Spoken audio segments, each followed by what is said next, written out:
question on the future of global governance.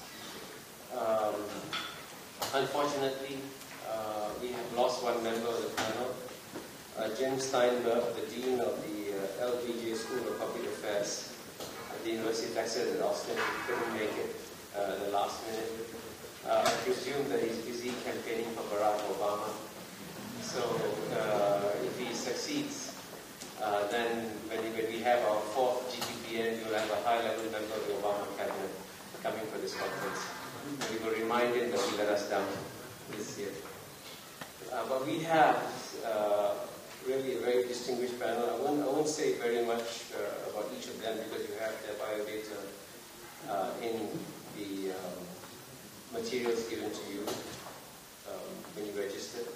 But what I'll do is I will try to, if you don't mind, pose some provocative questions just to get the discussion going. It's early in the morning. Some of you are still suffering from jet lag, so maybe a bit of a provocation might get us going in the morning. And of course, the three questions I propose to ask is, first of all, I mean, we've sort of, when we talk about the future of global governance, we seem to assume that global governance is necessary. So my first question is global governance really necessary? And you know, what's amazing is that when you, in a room full of academics and public intellectuals, the answer is yes. Of course, we need more global governance. In fact, if we just take the Kuan School of Public Policy, we are involved in this conference on global governance. In November, I'm going to Dubai to attend the World Economic Forum Global Agenda Council meeting on global governance. In December, the Kuan School of Public Policy is organizing another conference on global governance. So in the academic, public, intellectual world, there's this huge buzz about global governance. And yet, if you picked up a speech by any major leader, I mean, whether it's President George W. Bush or any European leader or developing country leader, very rarely do government leaders speak about global governance. Indeed, it almost seems anathema to them. So there is this growing disconnect between what's happening in the academic, public, intellectual world and what's happening in the world of governments. And that's something which I hope we can try to address in this panel. Now, the second question, of course, is if it is necessary, are we going to advance towards global governance incrementally or through some kind of Big Bang approach? And of course, the traditional answer is that most governments work incrementally. And you could see this in the responses given by Pascal Lamy, where he said, of course, it would be good to try and get a comprehensive solution, but the reality is that we will have slice-by-slice solutions to various global governance problems. But the question is, will incremental solutions work? And here, having been ambassador to the UN for 10.5 years, and having attended the open-ended meetings of the Working Group on Security Council reform for over 10 years in the UN, I can tell you that after 10 years, we want to change the name of the open-ended Working Group on Security Council reform to calling it the never-ending Working Group on Security Council reform. Because we've had for 15 years and nothing has changed. And that's the danger of the incremental process. So if we cannot have the incremental process, the big question is, can we go for some kind of Big Bang approach to resolving the problems of global governance? And that's frankly something that we need to consider, because you will never get, and again, I haven't been a public servant for 33 years, you will never get among public servants the capacity to give answers that are out of the box, that are radically different, but that doesn't happen when governmental representatives meet. But since here we meet in an academic capacity, I hope that we will have bold thinking here this morning when we address the question of global governance. And this is why I'm very glad that we have this very distinguished panel here with us. We're going to proceed. We're going to start off in the order listed in your brochure. We'll start with Christensen, who's a professor at the Woodrow School. Then we'll hear from Professor Hitoshi Tanaka, senior fellow at the Japan Center for International Exchange, and finally, of course, Wang, Jisi, Dean of School of International Studies in Peking University. in China, the number 8 is a lucky number. You know, this is 2008, 8 is a lucky number. So I've given each of them 8 minutes to make some brilliant remarks. So over to you, Tom.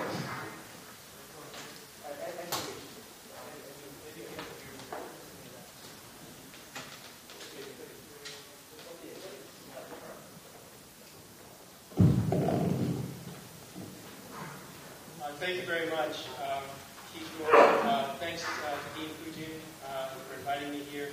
I'm representing Wilson School. My dean, Anne-Marie Slaughter, very much wanted to attend and was unable to come, and she sends her greetings.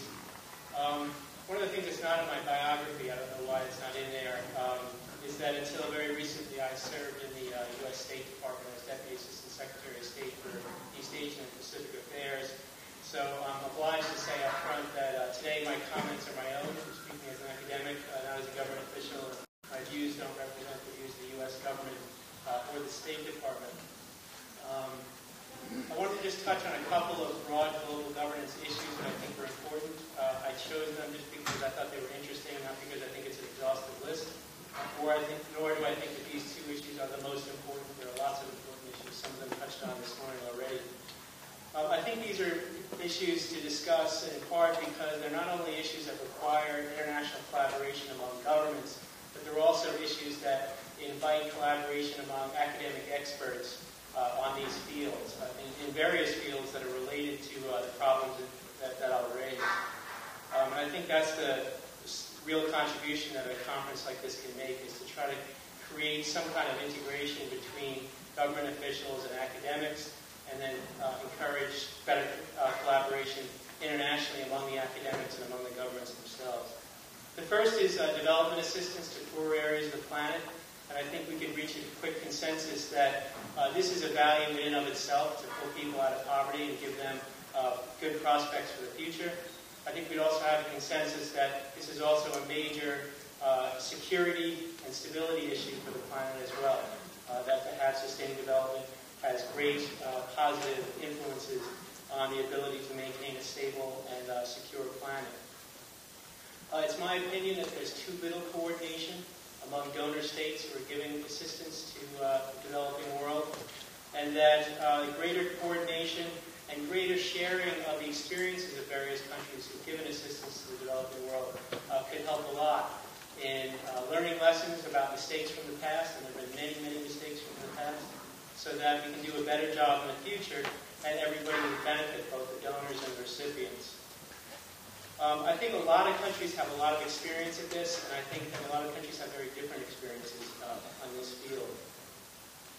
I think the people in academia and in governments who focus on development are starting to reach a consensus on various issues that is quite important. And I think one of the points of consensus is that in order to have effective development assistance, you need to have a very careful plan in place. You can't just give money and throw money at problems. The second thing is that that plan should be coordinated not just by the donor states, but in coordination with the recipient countries. That there has to be a conversation about what's appropriate and what works in those countries. And I think that that's an important consensus as well. And then the third point is that I think there's a growing consensus that the aid itself needs to be conditioned on certain goals. Goals of improved governance, transparency, lack of corruption in the target states, and especially a goal of investment in the health and education of the next generation of citizens in the target states, so that you can have really sustained development over time. And I think that that's a very important consensus that I want to touch upon in a moment. The idea that good aid packages should be conditioned on these things, I think, is an important point, and that means that the donors need to get together and they need to talk to academics and government officials from these recipient countries as well, and come up with the best plans.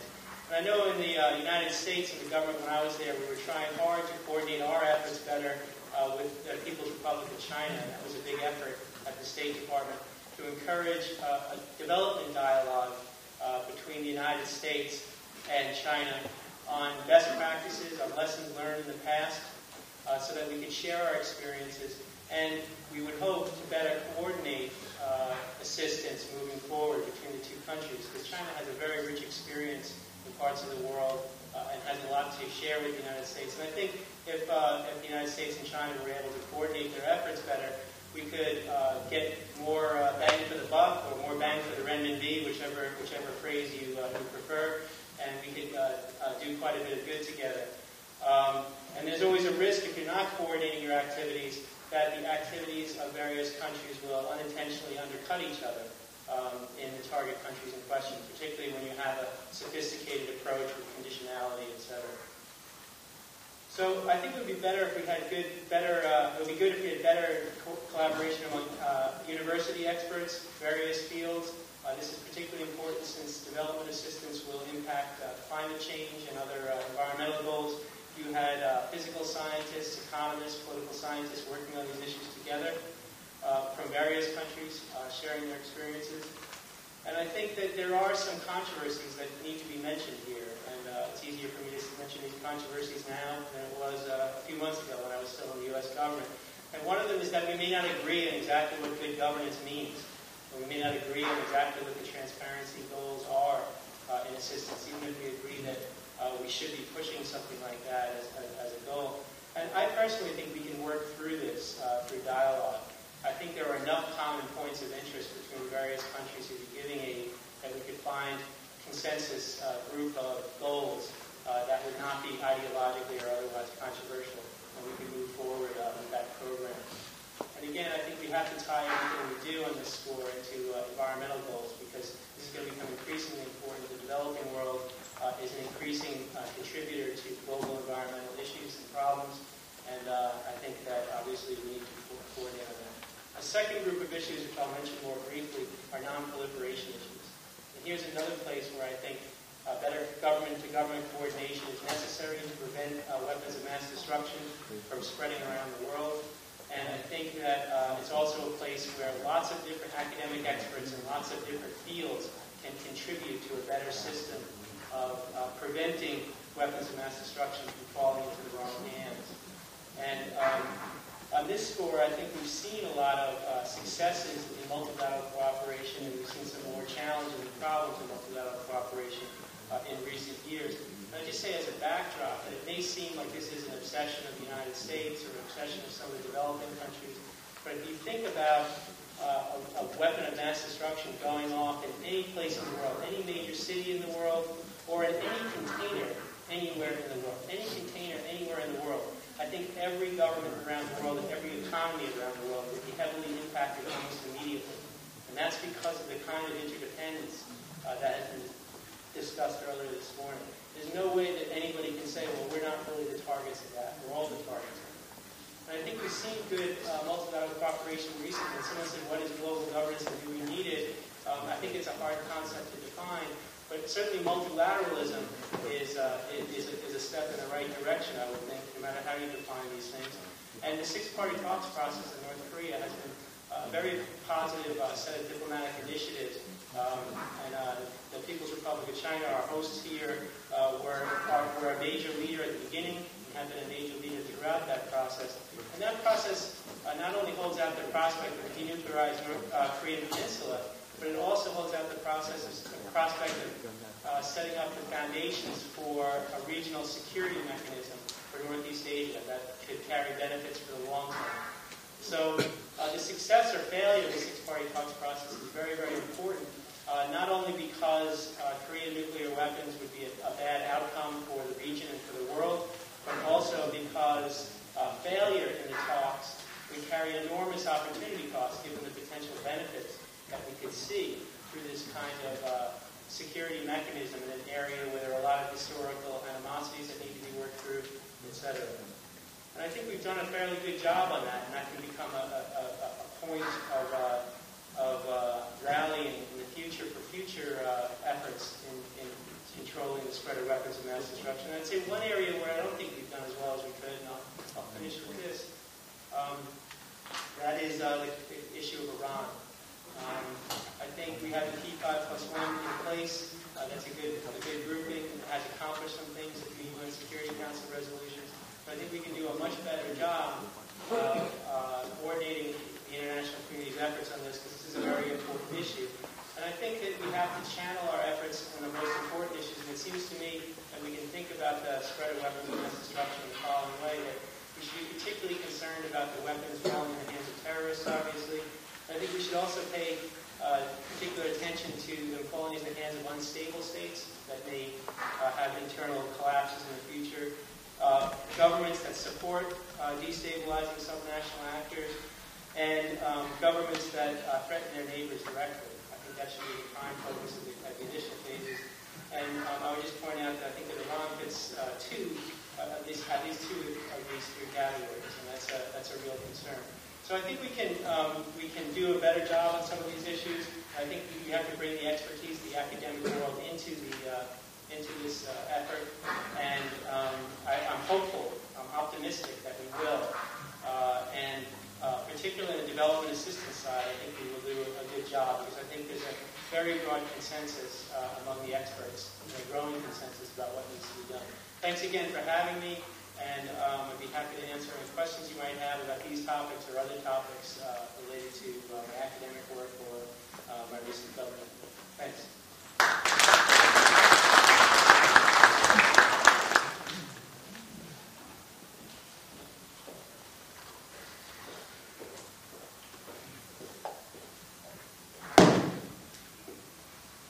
Thank you for the invitation today.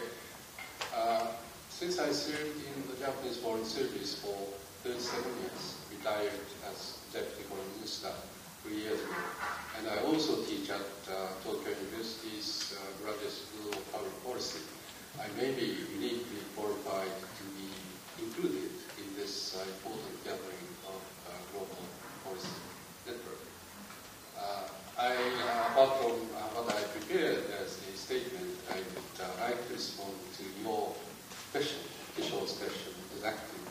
He posed those questions, two questions, whether the global governance system is needed, and two, should it be mental or Big Bang? He talked about his experience in the UN, international reform. Let me say to you in a straightforward way, yes, indeed, we do need the new international governance system. I recall the time when we had G7 summit in Tokyo, 1979, immediately after the second oil shock. G7 agreed upon the imposition of voluntary ceiling on the importation of crude oil by sacrificing some economic growth. And as a result, partly as a result of the agreement we had in 1979, we succeeded in sort of lowering the price of crude oil in 1979. 2008, we had the Toyako summit in Hokkaido. I'm sorry to say this, but yet we were not able to agree on anything, to be honest, in relation to environment, in relation to energy prices, and also trade.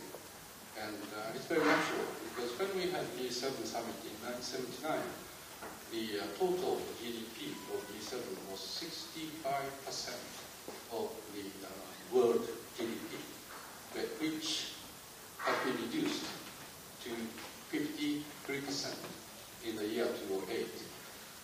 And again, all this relative strength is being shared by what we call emerging nations. The G5 nations, together in Hokkaido as well, had the share of about 13% today in terms of GDP. So it's clear that the world is no longer governed by what we call Western system, what we call the gathering of the advanced industrial democracies. There is a clear need for a reform in which all those developing nations needs to be represented in the decision-making process.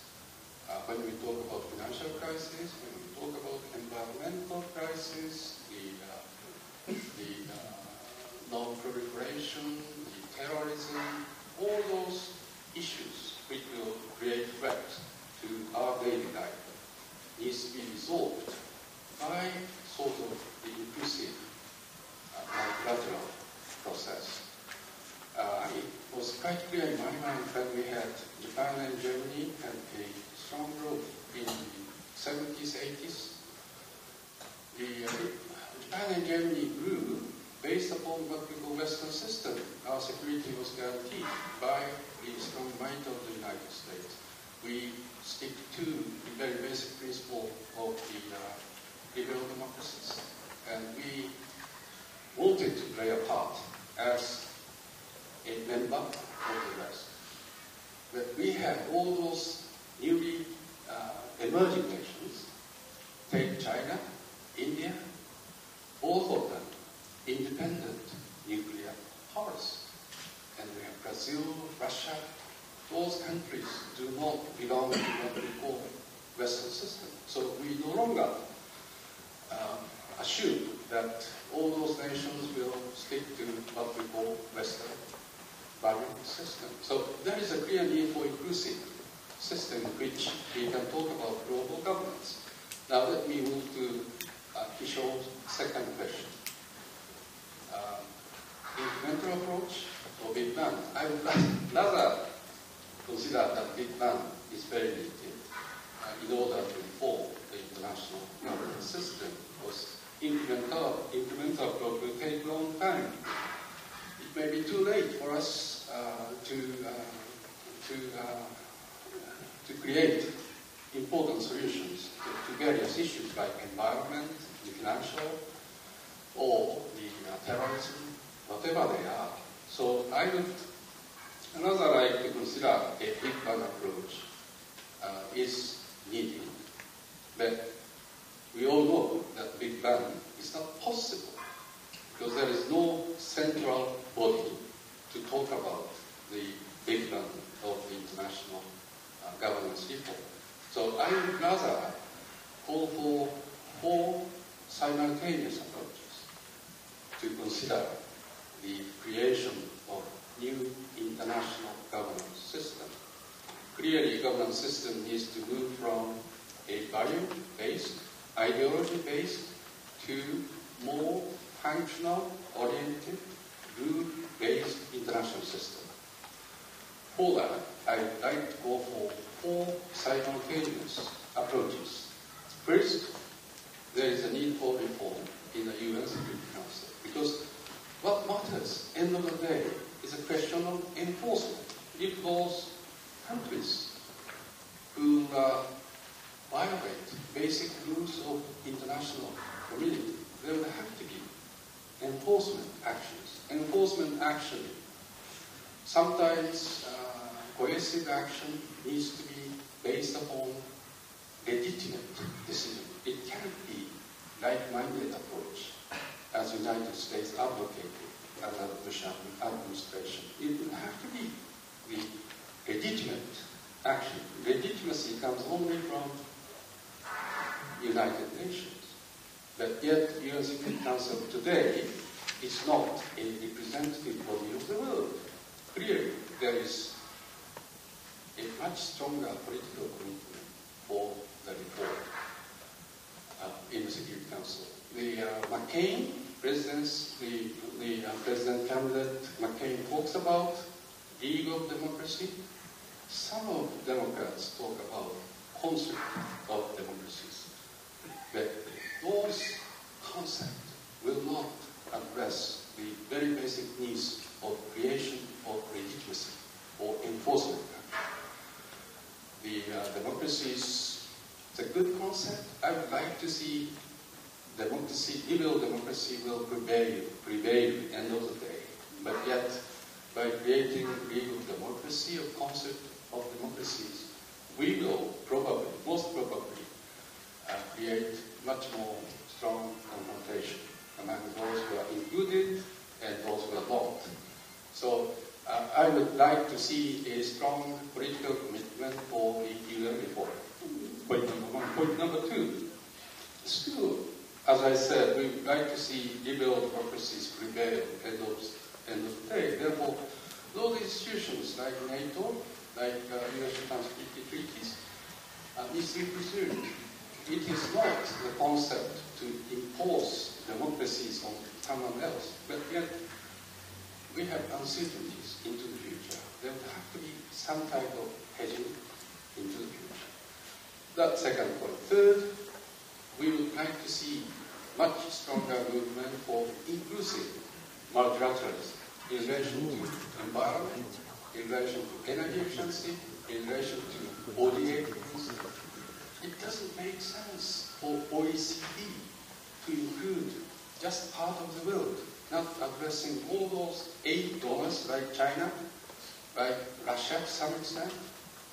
I think there is a need for much more inclusive, functional reform, functional approaches to various international institutions. Fourth, and finally, I would very much like to state that East Asia must be a focal point for all this, because we have China, we have India as well. So by creating new settled international regional system in the region, we could serve as a model for the future. I would very much like to see again, function-oriented regional cooperation in the region. I would like to see what we call free trade area in East Asia, based upon the concept of 16 countries, East Asia Summit nations, which is which includes ASEAN, Japan, China, Korea, Australia, New Zealand, and India as well. I would like to see an action-oriented forum for non-traditional security issues, like the non-proliferation, disaster relief, like the human security, other type of human security. There is a common need for combating with those types of non-traditional security issues. For that, I'd like to see the United States to come in, because the United States has a major asset in East Asia. There is no reason why we should exclude the US from the action-oriented cooperation, in the regional cooperation. So instead of talking about incremental or big bang, I would like to propose simultaneous whole set of approach. UN reform, the inclusive international institutions, the preservation of liberal democracies at institutions, and also regional new type of architecture. I shall finish here. Thanks very much.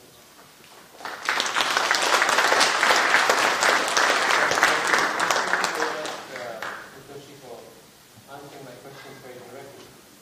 I'm impressed how you just stood up and said, okay, these are my answers. So, Jisi, over to you. You like 8 minutes, so it's a lucky number for you. 88 minutes. Well, thank you very much for inviting me. I'm from the School of International Studies at Peking University, and our school is a little brother to the School of Government. Although we very much want to join them, but I don't know whether they're ready to swallow such a big institution. But I'm here to talk about global governance. Actually, I'm thinking about global governance in 4 different dimensions. I don't know whether I can answer your question directly, but I see 4 trends or developments in the world today, and China is part of it. So I will make 4 points and then describe China's role in those developments. The first is globalization. And in the past, we talked a lot about the positive side of globalization, economic growth, relief of poverty, and so on and so forth. Now we are increasingly seeing the ugly face of globalization. A lot of non-traditional security issues are rising up, including energy shortage and environmental degradation and other problems. And the financial storm we are seeing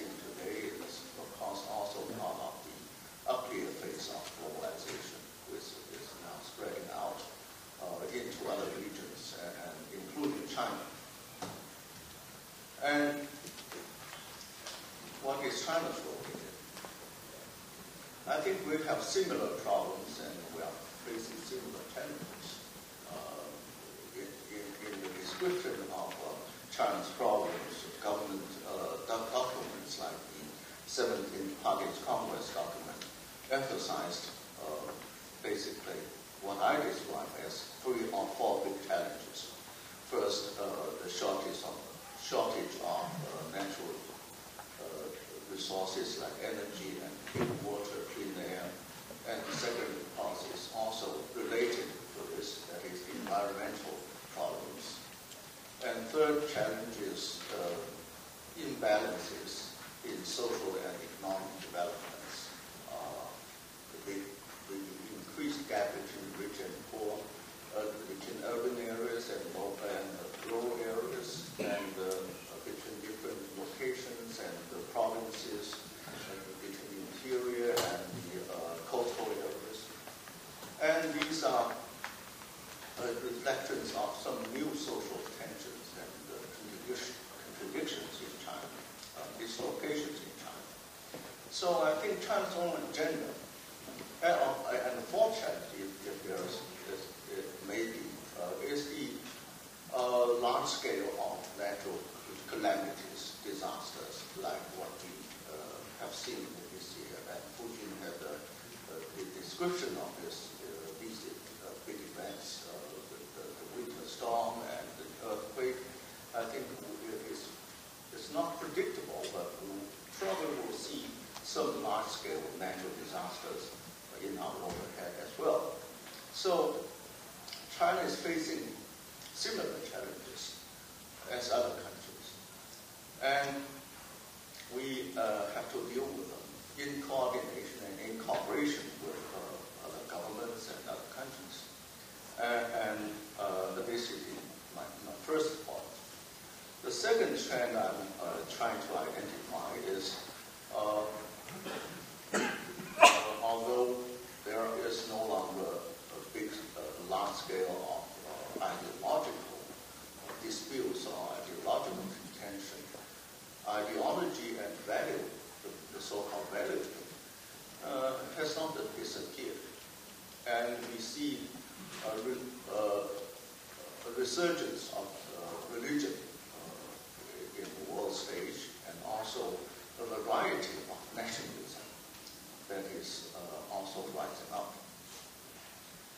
China is also entering a stage of debate within itself about the value. I'm happy to see that we have a panel discussion on that topic. And some people in China say there is no universal value system. Some others say, well, we have to follow the general rule of international organization and so on and so forth. And this has everything to do with the worldwide debate about value and religion and identity politics. And in this world beyond, everybody is seeking his or her own identity, and group identity, national identity, ethnic identity, as we see in, for instance, in today, in this brings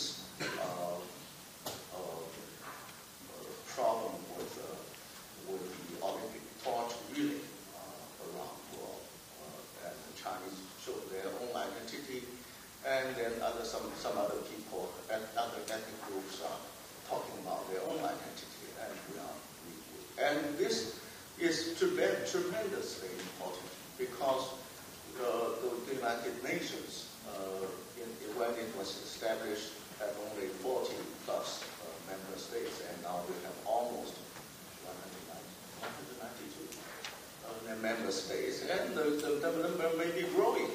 And if every single ethnic group, every single nationality establishes its own nation state, what will happen?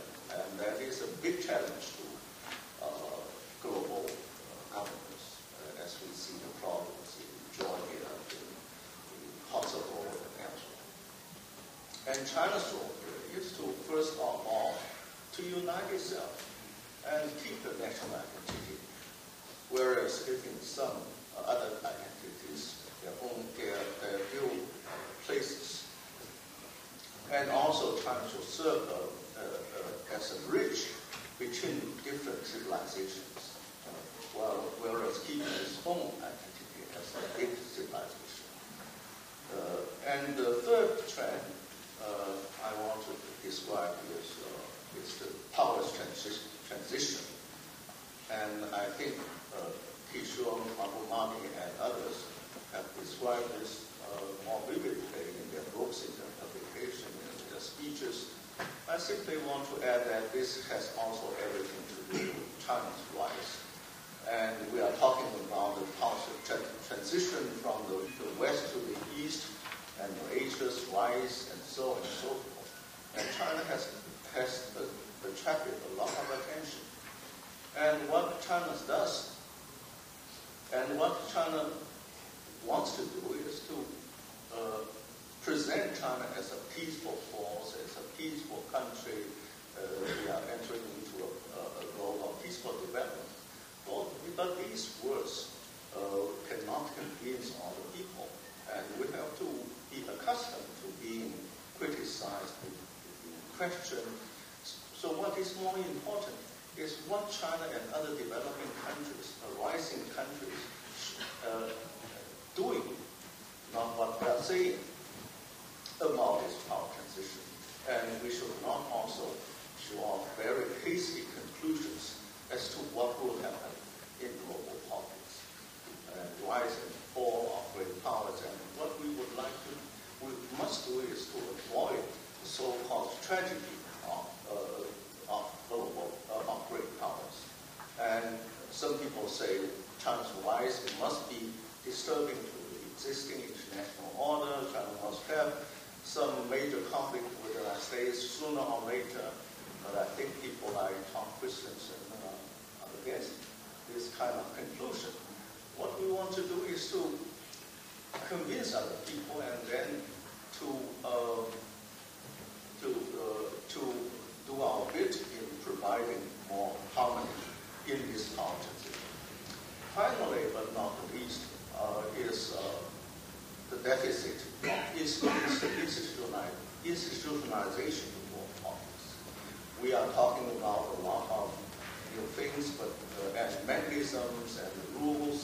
And in the past, the Chinese were talking about more about how to abide by international rules, how to join the international community. But at this stage, we have to think about how to participate in the formulations, in the establishment of some new rules, some new institutions to deal with rising challenges like climate change, like energy shortage, like financial crisis, and so on and so forth. And Kishore talked about the lack of momentum in the United Nations, and China and other countries should work together to improve the international organizations and the mechanisms and make the world a better place to live in. Thank you very much.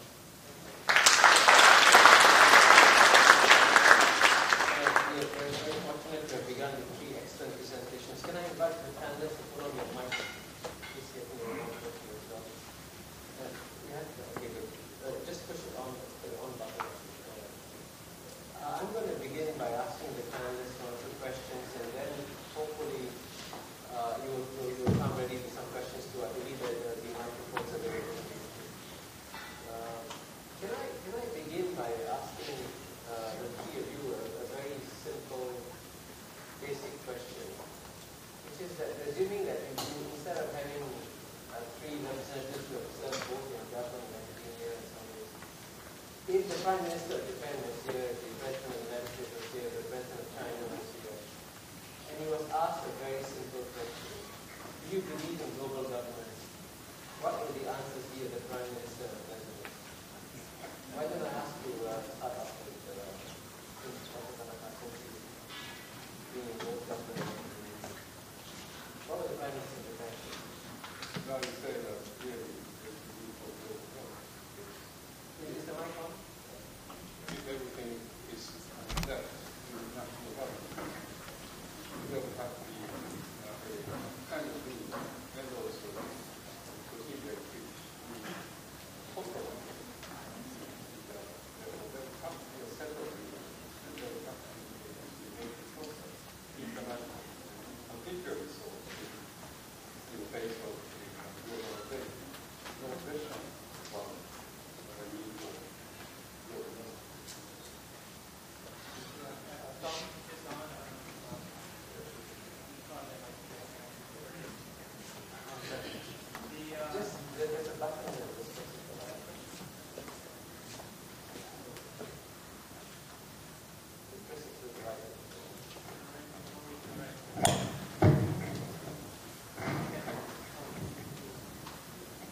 Well,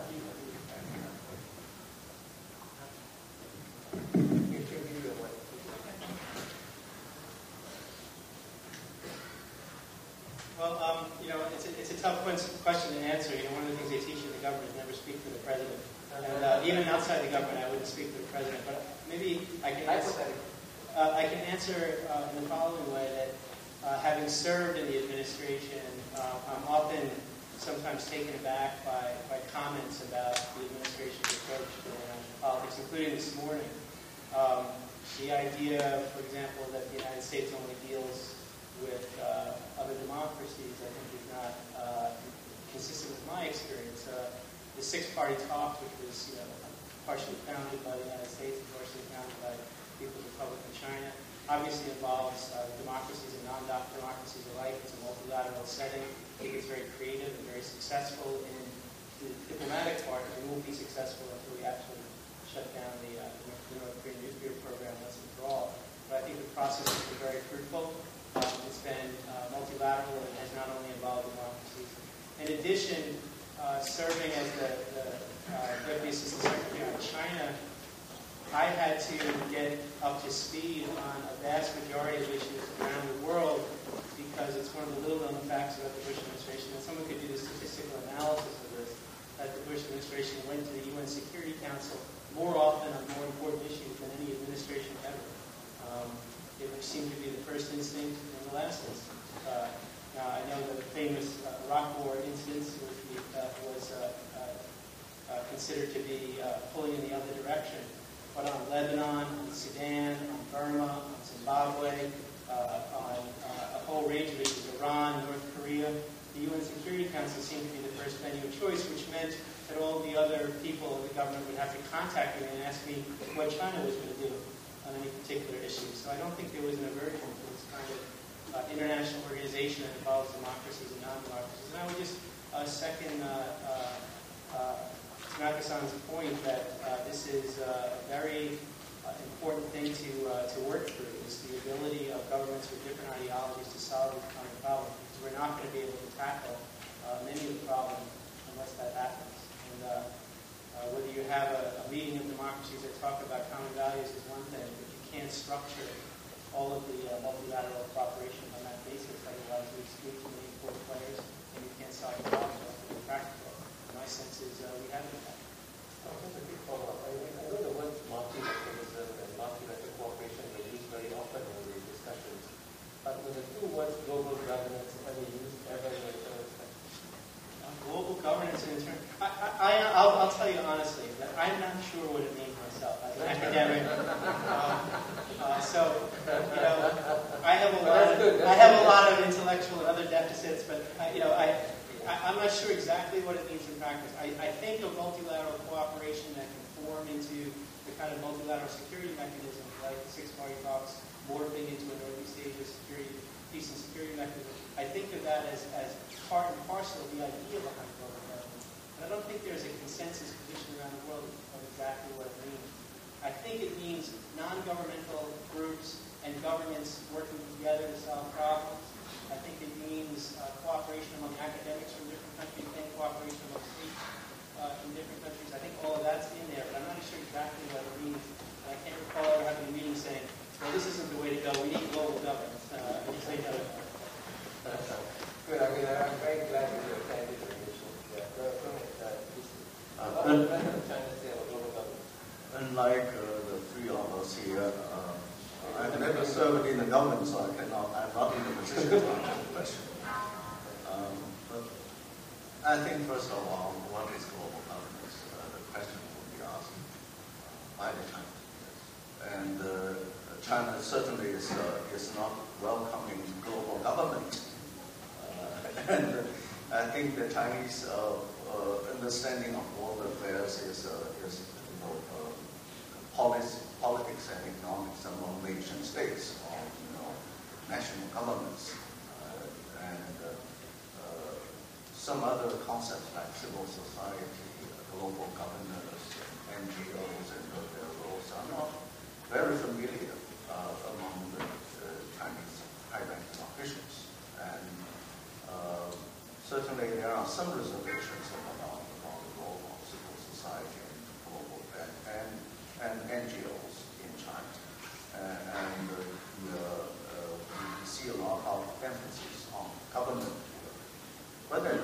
time, some new concepts are also like transparency from local and central governments, and the public desires to see more information to be known about national and local political and economic affairs, and this gives way to more understanding of global governance in China. Yeah, since I'm a great believer in global governance, let me try in 2 minutes to define what I believe global governance means. I think that's right. That one.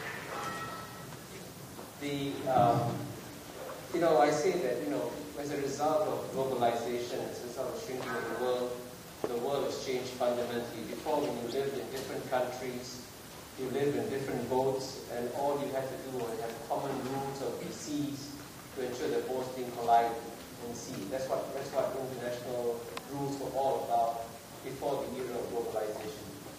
Today, with the result of rapid globalization, the different countries no longer live on different boats.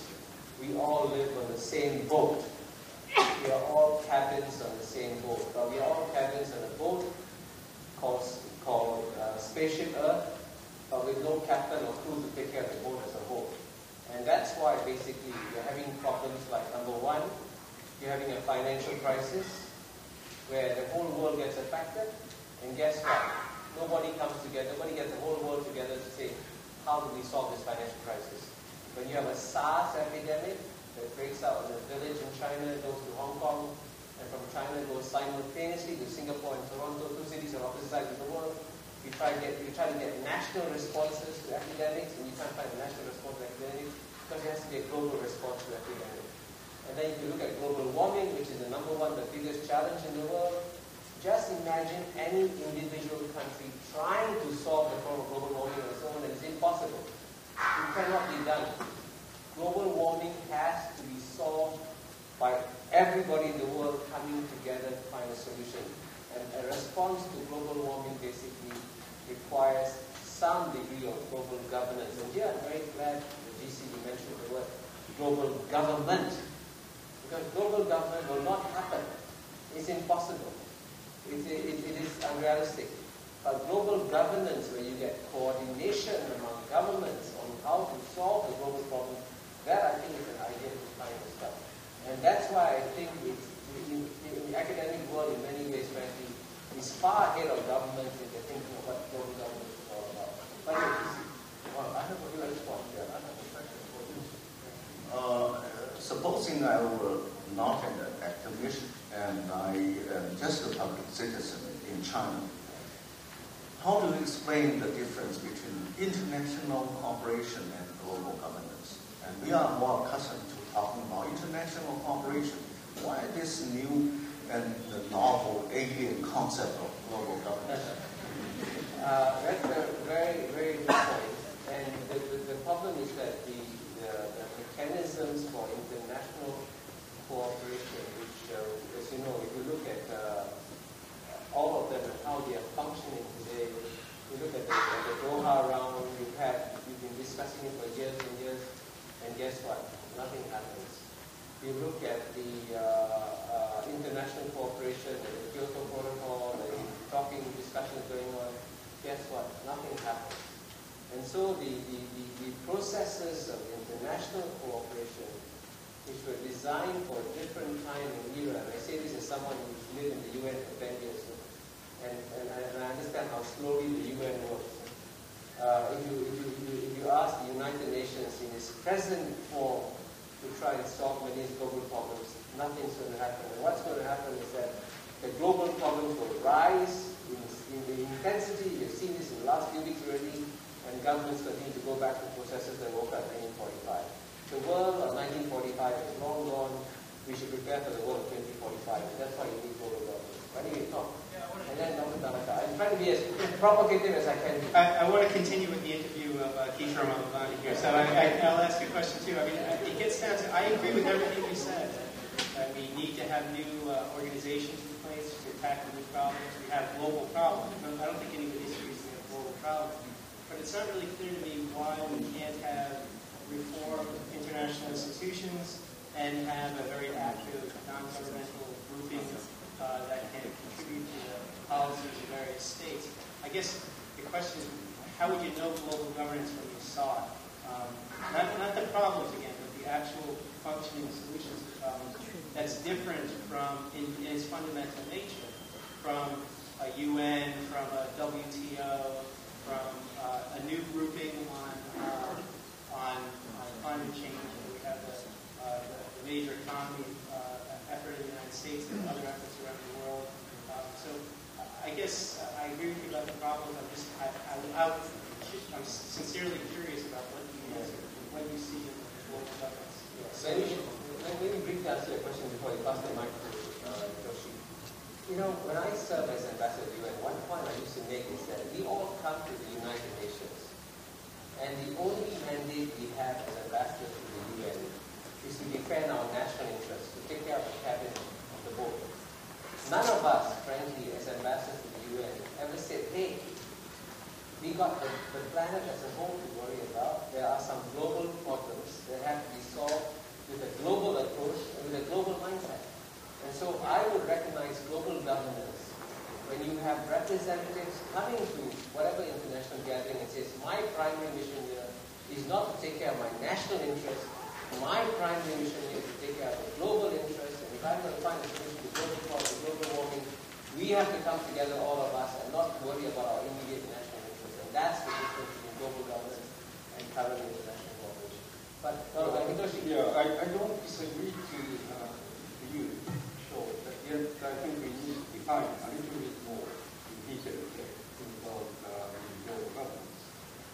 In my view, there will have to be three major elements associated with what we call global governance. One, there will have to be a common recognition of common states. We talked about six-part parts.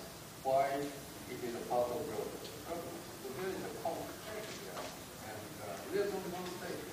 We would not like to see North Korea with nuclear. That is a very precise common state we have. But the reason why six-part is part of global governance. Second, there would have to be a decision-making process. There would have to be a rule associated with the citizen decision under global governance. The UN system, that is a part of the global governance. There is no question.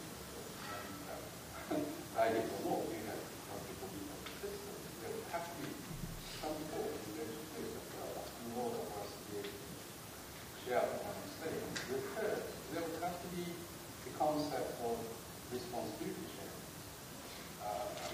Talk about this environment.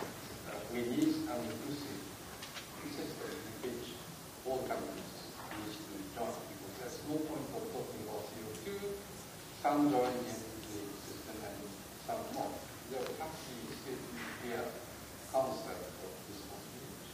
So if we set the clear common state, recognition of the decision-making process, and responsibility, that is essential. I think you've identified some good elements that we put with global governance. Now, we have had enough of a discussion here. Can I now throw the floor open? And can I encourage you to be equally provocative in your questions? I see lots of hands up. Gentleman in the front row, second row, please. Please identify yourself briefly and then pose a short, sharp question.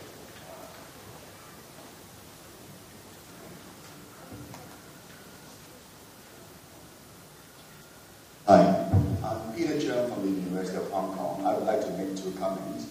One is about the concept of global governance and international cooperation. I think that this is really very much like a collective action problem, and I don't see it essentially radically different from the kind of collective action problem facing in society.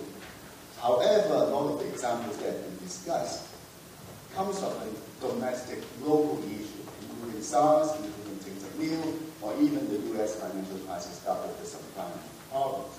So I would say a lot of the so-called global issues can be traced. The roots are domestic or even local. So I think one fundamental issue is actually to look at the domestic roots of all these global problems. A second question I want to raise to the speakers is that a lot of people have talked about the issue of inclusiveness. of getting more LDCs, developing countries, into the global discussion of all these issues. I would like to see the response to the current financial crisis. The key question is how. How can the developing world, given the inequality of resources and influence, how can they be involved on an equal footing or even more or less equal footing in the discussion of the global financial problem that will ultimately affect all of us? Thank you.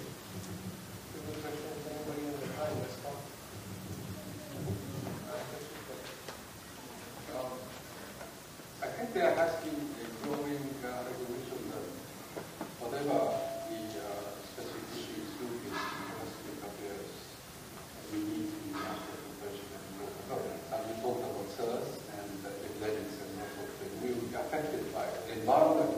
We will be affected by the deterioration of Chinese environment in that. So I think you no longer talk about what the domestic affairs. We will have to consider the intervention in domestic affairs is one of the key elements when you talk about global government. Point number one. Point number two, financial question. I would like to cite the experience we had in Japan in the 1980s. The United States economy was suffering from the huge unemployment, the suffering from very low growth. All those big companies like GM, or those automotive companies are suffering from considerable setbacks. We considered at that time that we are part of the whole Western economic system. Therefore, we need to be doing something. And we did three things. One, expansion of domestic demand. We spent a huge amount of money in public goods. And that eventually led to what we call bubble in Japan. But yet, at that time, we thought it is the right policy, moving from external demand to domestic demand by using financial resources in Japan. Two, to open up this market. There is clear need, again, for the increase of domestic demand from external demand. And three, we recycled huge amount of money to the United States through investment, through a very bank loans to Central America, and also because recycling financial resources to the United States we thought was very essential for the maintenance of what we call power economy. Because thanks to the U.S. habit, the United States maintained huge excessive consumption. Under the system of low savings, but someone has to finance it. Someone has to meet the gap. But by meeting the gap, the U.S. market developed, and we can export our goods to the United States. It was the system. And I would like to recommend to China, we must be doing three things simultaneously. Expand its domestic market and send money to the United States and open up its market. And that is, we talked about the global financial problems. I talked about the need for recognizing common state. Chinese economy will be hurt by leaving the U.S. market as it is. So I think we need to cooperate to make sure that the U.S. economy will come back. We shall. So Jisi, do you want to China send money to the United States?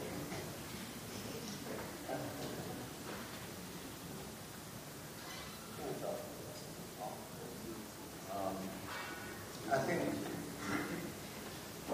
China's problem is very different from international financial storm we are seeing today because the financial institutions of the United States and other Western countries are much more sophisticated, much more advanced than those in China. So if we are talking about participation or rescuing or so on, there's a big gap between the perceptions and also the real problems. So I don't know much about that, but I think China will be very careful and also try to avoid from being too much influenced by political considerations. For instance, the discussions among those international specialists, we are accustomed to talking about linkage between this politics and that political problem. For instance, the United States is doing harm to China over Taiwan, so why don't we do something to harm their interests in the financial world? That is very far-fetched. This is not relevant at all. But in the United States and other countries, there are also suspicions that China may try to take advantage of the current crisis to do something for itself only. So I think the first thing is to realize that we are on the same boat on this important issue, and then we should separate issue areas. Tom, I'm glad we reached agreement that we're all on the same boat, by the way. Yeah, I agree with that. And, we talked about developing economies and what they can do. I think of China as a very large developing economy. And the linkage between domestic politics and international cooperation, two-level game of international cooperation and collective action problems. I think you raised the right questions there. There was some talk today about the end of the Reagan Revolution and the recognition that a lot of the messages in the Reagan Revolution have failed. And I just want to pull back from that for a moment, from that piece of wisdom, and point out that the one thing that we ought to be able to agree on intellectually is that the opening up of trade markets around the world since the early 1980s has been a tremendous source of growth, not just in the United States and the developed world, but in the developing world as well. And nobody has shown that more than China and some of China's neighbors like Vietnam. And one of my concerns with the downturn in the U.S. economy and the domestic political issues that tie into that would be if Americans start to draw this easy lesson. Well, the Reagan Revolution was wrong. Markets are not the way to go. And we ought to have a lot of government intervention in things, including in trade. You could see a closing down of the U.S. economy. And you've heard those types of messages in your political campaigns. I'm nonpartisan. I'm not a party member of either party. But it concerns me as a U.S. citizen, and to use Kishore's term, a global citizen, when Americans start to talk about trade as something that's hurtful to the United States. Because the United States being open, as Tanaka said, is extremely important to the global economy. And I think developing countries can assist in that process by keeping their own markets open and making further progress on things like the Doha Round, so that the biggest economies that have to stay open for the global economy to be healthy can make those inside those countries make a better case for keeping those countries open by showing that there's progress and that others agree and that there is a consensus. And I hope that we don't throw the baby out with the bathwater and forget that market economics have really produced a tremendous amount of growth and pulled a tremendous number of people around this planet out of abject poverty. The gentleman over there, please, with the microphone. Wish I had no professor at some school and currently based on 10 years. The last 22 years in this school of government and big bang. Thank you for the discussion. All very well-informed experts on the diplomacy of the respective countries. So maybe to make the discussion a bit more specific, I would like to ask you if you could share with us your views about the current positions of your respective governments regarding the reform of the UN Security Council. What are the main expectations and what are the main obstacles that you see in this possible reform? Okay, a very specific question. What are the views of your governments on UN Security Council reform? I think the answers can be quite short and quite clear. You want to start, Dr. Tanaka? We need a reform. The council needs to be. Japan wants reform and Japan wants to Japan, Germany, India, Brazil, at least 4 countries needs to be included in the Security Council. I think we need reform. I didn't work on the issue extensively, so I don't want to speak like an expert on it. We need reform. I happen to agree personally that we could have a hand in much more robust major economy and rapid security. Chinese government supports UN reform. It's up to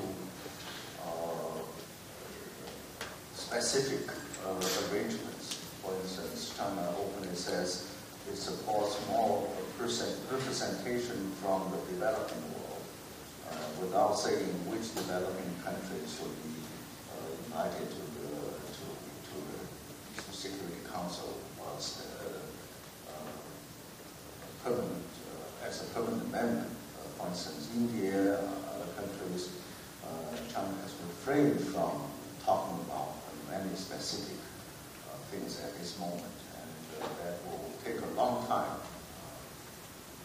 for the Security Council reform. But I don't know much about the other items. Let me add, as someone who was ambassador to UN for 10 years, the one big lesson I learned is that you have the declared position of what the government say on Security Council reform, and then you have the real positions, and sometimes the real position and declared positions are quite different. So Astrid, I see up there, please raise your hand, and then I'll go through. How many of the questions? 1, 2, who else? 3? Okay, go ahead. Dr. Astrid Tuminas from the Lee Kuan Yew School. My question is to Tom Christensen. You mentioned that more than any other administration, maybe in recent history, the Bush administration has gone to the UN on many different issues. But would it be fair to characterize the approach of the Bush administration as tactical, where it needed cover maybe on such issues as Sudan, Burma, and Zimbabwe? It went to the UN. But on the large strategic issues like climate change or Iraq, it's sort of gone the other way, right, disregarding more the United Nations and multilateralism. That's the first question. The second question is for the new administration. From your viewpoint, having left the State Department, what do you think are the top priorities of the next administration when it comes to multilateralism? Thank you. All right. It's an excellent question. And do I think it was tactical? I don't think it's strategic, tactical. Strategic is bigger than tactical. We'll agree on those terms. So I would say that it was strategic to go to the UN on various issues, because I think there was a recognition that some of these issues cannot be handled without the buy-in of at least all the major security actors in the world. And again, it wasn't to provide cover. Right? The idea of provide cover would suggest that somehow this assisted always in the process. And on two issues that I can recall, Zimbabwe and Sudan, the UN Security Council said no. So it wasn't some kind of cover. China in particular objected to use the UN Security Council on Burma issues. So I think there was this tendency to go to the UN Security Council early and often. And I think the issues that the United States went to the UN Security Council on were among the most important issues in U.S. foreign policy. North Korea, the UN Security Council resolution on North Korea. Iran, the UN Security Council resolution on Iran. So I don't think that these are small issues at all.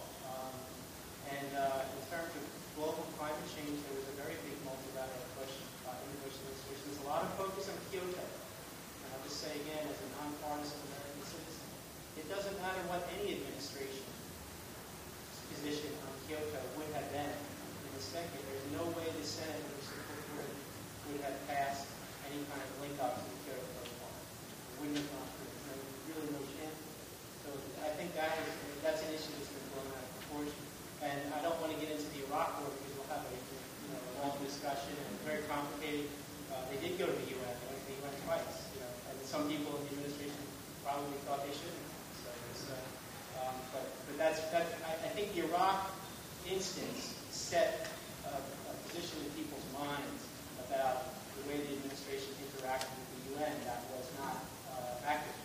And I would invite people who want to do the research to look at just how often this administration went to the UN Security Council on a wide range of important issues in the United States. And I think you'll find that they went more often than anyone, not just recently, but ever. Okay, it's 11:15 already, but I'm going to take one or two quick more questions because we have more than mixed panel. I think you remember, Robin, you're standing within us in the coffee break. Go ahead. I will be ever mindful of that. I'm Robert Lewis at GD, Beijing, and formerly Columbia.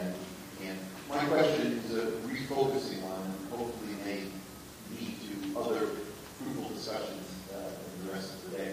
For a long time, we in being have talked about the lack of understanding, the dialogue, and the prevalence of rhetoric, the kinds of rhetoric, between, on the one hand, government and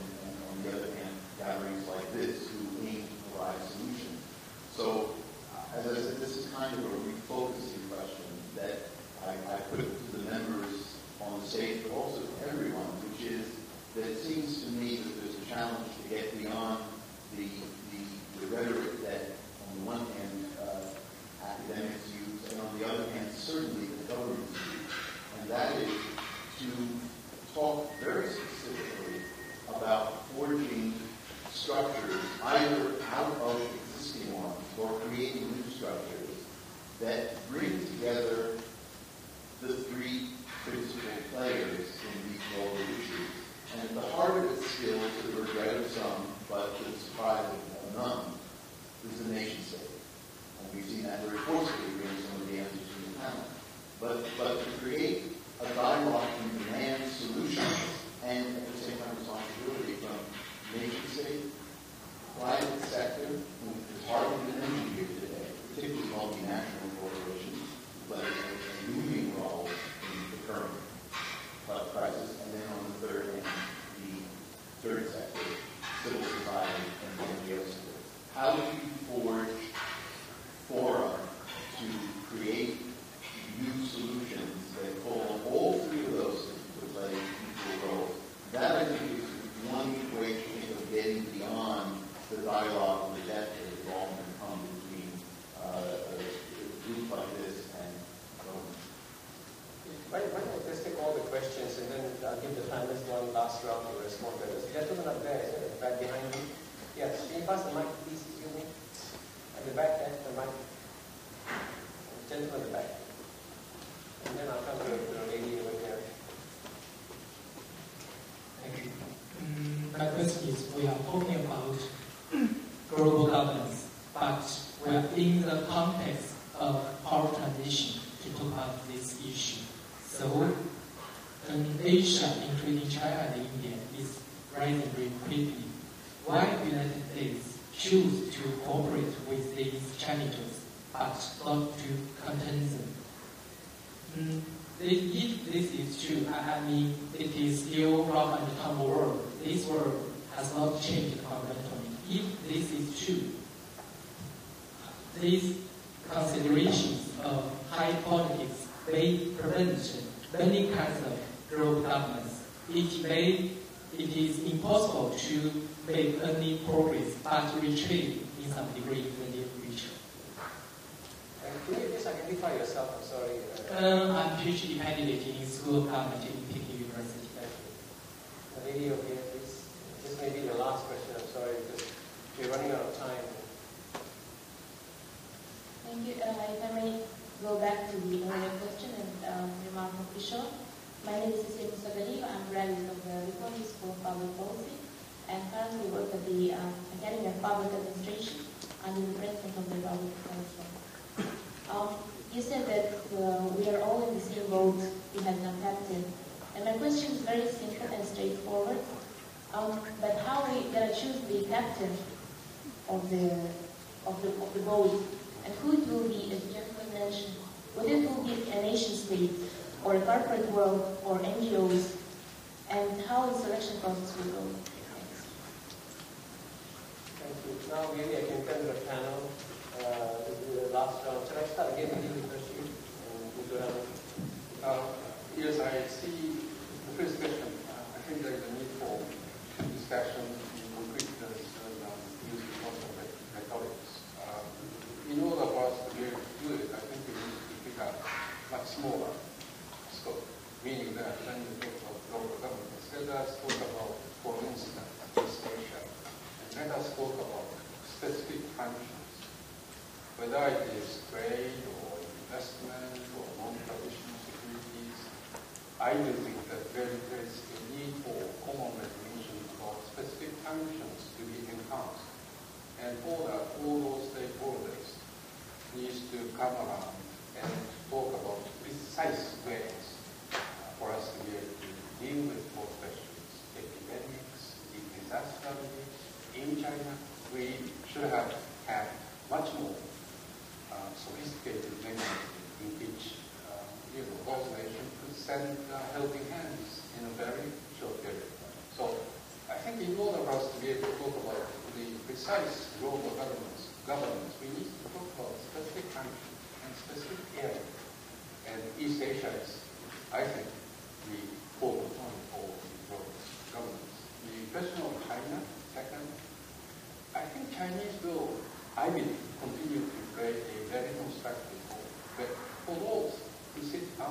China has some worries. China may become more aggressive. China may become a little bit less responsible. So I think the whole question we ought to be asking ourselves is, big country like China, India, how to make sure that they continue to be a constructive entity. And for that, I think, again, we need a rule-based society. The third question, who is going to be captain? And I have no doubt in my mind that the United States is going to be captain. Because the United States, for foreseeable future, they have overwhelming resources. And the United States spend half of the total military budget of the world. So let us recognize that the United States is in a leadership role. The whole question is, again, how to make sure that the United States is a constructive entity. People talked about the question of Iraq. Yes, indeed, we talked about it in the United Nations, but yet it was to do with enforcement, use of force. I think the United States did make a mistake by not exhausting the diplomatic means before actual use of force. So, using diplomatic means, meaning that, for instance, in six-party talks, yes, we went to the United Nations, but yet how to resolve the real question? We chose to have six-party talks. That is a diplomatic means, internationally based. And I think the United States is going to be in a leadership position, but at the same time, I think the United States is going to be much more internationalist. Thank you very much. I think that the question that I'd like to address is the one about rising power. That was an excellent question. I thought you phrased it right, which is, why is the United States not trying to contain? The United States is not trying to contain. And that's an important premise to start with. And why is that the case? Because I think right-minded American analysts inside and outside the government understand that the United States and China have a lot of common interests, not just in the bilateral relationship, which is very robust indeed, but increasingly in third areas of the world, where the only way we're going to be able to address those problems in third areas of the world is to work together. And that's been the spirit of our diplomacy towards China for the last several years, which is to expand the relationship beyond a lot of the bilateral issues that we talked about with the Chinese government, and to address increasingly cooperation between the United States and China in third areas of the world, whether they be in Northeast Asia, like in the Korean Peninsula, or whether they be in Africa. We have very robust dialogue on Sudan and Darfur, for example, whether it be in the Middle East and Latin America. We put a structure in place that I think is very fruitful, and I hope survives the next administration, which is to have our regional assistant secretaries of state meet their Chinese counterparts in foreign ministries for dialogue on those regions of the world, and how we can do a better job of understanding those regions of the world and coordinating our activities so we can cooperate more robustly in the future. So I think that's the attitude, which is there's no reason why a rising China should cause the kind of tragedy of great power politics to which some authors have written about, which some authors have written, and to which Professor Wang referred earlier today. And there is no reason. It's not some kind of law of physics that needs to come into conflict. And I think that that's really the key here. And as long as that's the spirit of the discussion, I think we can get past those problems. And, I like to think of the United States as a leader in the world. There are other countries and other settings that can play a big leadership role. And again, in the six-party talks process, China has played a leadership role. The United States has publicly and privately celebrated the fact that China has played a leadership role. And without that Chinese leadership role, we wouldn't have made the progress that we have today. So there's an example of how leadership can be shared.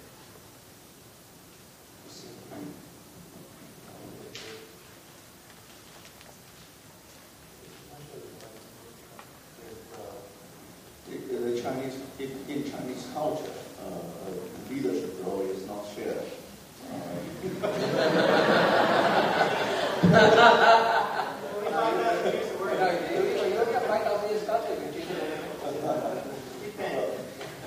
I'm half serious, but we will have to identify, to define the leadership role. And the leadership role is not a hierarchical order as we see often in China. So when we talk about U.S. leadership role, the Chinese are very sensitive to that. We want equality and China's own place in the world. But in the real world, China is not challenging the United States influence or power in world politics. As you see in the financial crisis, it's not a good moment for China to take that.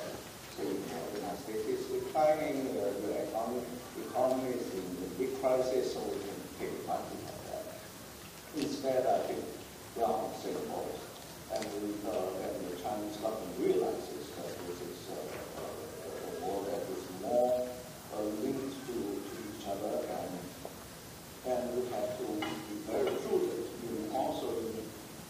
in measuring our own power in world politics. And China is still trying to catch up with other great powers in economics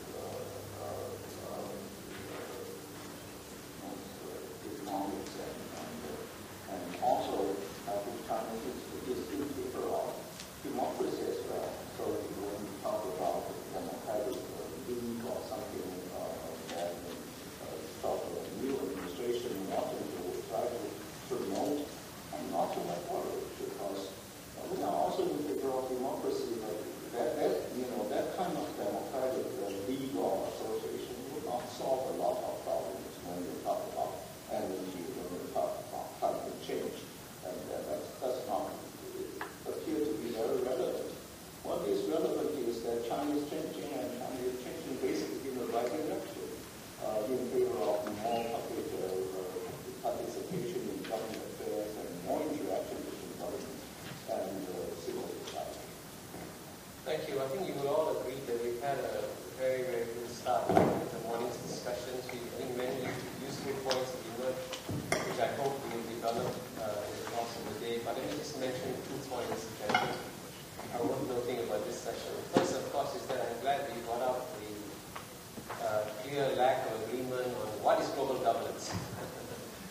And I think this is where sometimes I find that when you are in an academic or intellectual setting, there's a very nice, cozy discussion about what global governance is all about, but often it doesn't connect with what the real world thinks out there.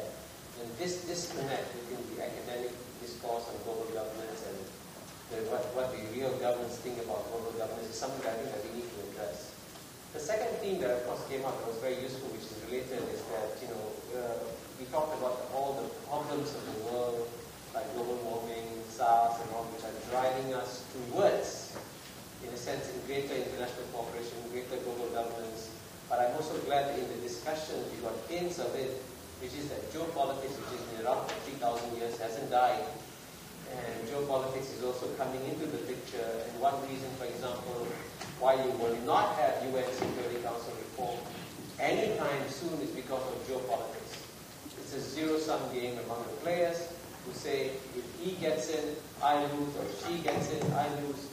And that geopolitics dimension also, frankly, is affecting our discussions on global governance. And that, too, I think, surfaced to some extent in our discussion. But we are balanced, of course, by the calls that some people made that we need to work together. So in the spirit of us needing to work together, I was going to mention that you're supposed to come back at 11:45, but maybe you can get 5 more minutes for the coffee break. But before you go, please join me in thanking the panelists for the excellent